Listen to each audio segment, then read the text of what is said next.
Shule ya Mapinduzi imekuwa na changamoto nyingi ambazo zinatokana athari za kimazingira. Ile shule iko eneo ambalo limeinuka na sehemu kubwa ya chini inaelekea bondeni. Kwa hiyo maji ya mvua yaliokuwa yanatoka juu ya paa za shule yanaondosha udongo. Eneo la shule linakuwa na makorongo na kuwa sio salama kwa watoto kukaa. Tulikuwa na makorongo makubwa sana. Tulikuwa hatuna miti, maua, palikuwa pakame. Kiasi kwamba hata watoto walikuwa wapati ile hamu au kuvutika waje shuleni, wacheze, wafurahie kwenye vivuli, wakae kwenye garden. Tulikuwa na changamoto kubwa kwa kweli. Kabla hatujaletewa mradi, tulikuwa na changamoto zifuatazo: magonjwa ya mlipuko. Changamoto ya pili kulikuwa ni kukauka kwa nyasi na vumbi, kwa sababu kulikuwa hamna maji ya kutosha. Tulikuwa na ugumu sana, hasa kwa sisi wanafunzi tunaoishi maeneo ya mbali.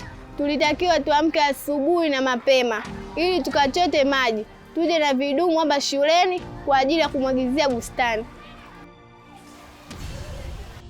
Center for Community Initiatives tuliingia pale na kuangalia namna gani tunaweza kutumia mbinu za asili za kuweza kupunguza changamoto iliyopo ya mmomonyoko. Tulianza kwa kuvuna yale maji, inamaanisha kwamba ndio chanzo cha changamoto ambayo ilikuwa inapelekea huo mmomonyoko. Baadaye tukapanda majani kote ambako maji yalikuwa yanapita baada ya kuwa yameshuka kutoka kwenye paa.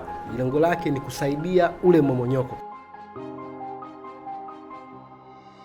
CCI kuja wakatujengea paving hizi kama ambavyo mnaziona, kingo kila mahali, zimezuia ile kasi ya maji kuporomoka.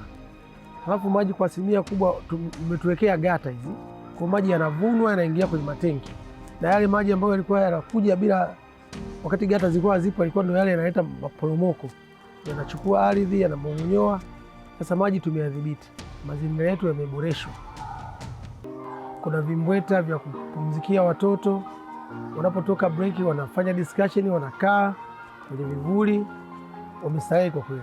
Maji yapo ya kutosha kwa sababu tuna reserve ya matenki mengi, kwa tunahifadhi karibu lita 20,000. Kwa maji yapo ya kutosha. Madarasa pia yanafagiliwa na kupigwa deki. Lakini pia hata wakazi wanakuja hapa, tunawapa maji majirani, tunawasaidia maji. Kwa upande mwingine sasa, kwa wanafunzi, mradi huu umewasaidia. Tumepunguza idadi kubwa ya watoro, sababu watoto sasa wanavutika na mazingira mazuri yaliyopo shuleni, wanakuja shule. Lakini pia huduma ya kwanza, hatupati shida tena ya kununua dawa, hasa zile za dawa baridi zile, mtoto anauma tumbo, anahalisha.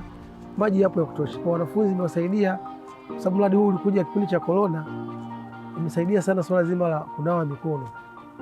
Tunashukuru sana kwa kutuletea mradi wa maji.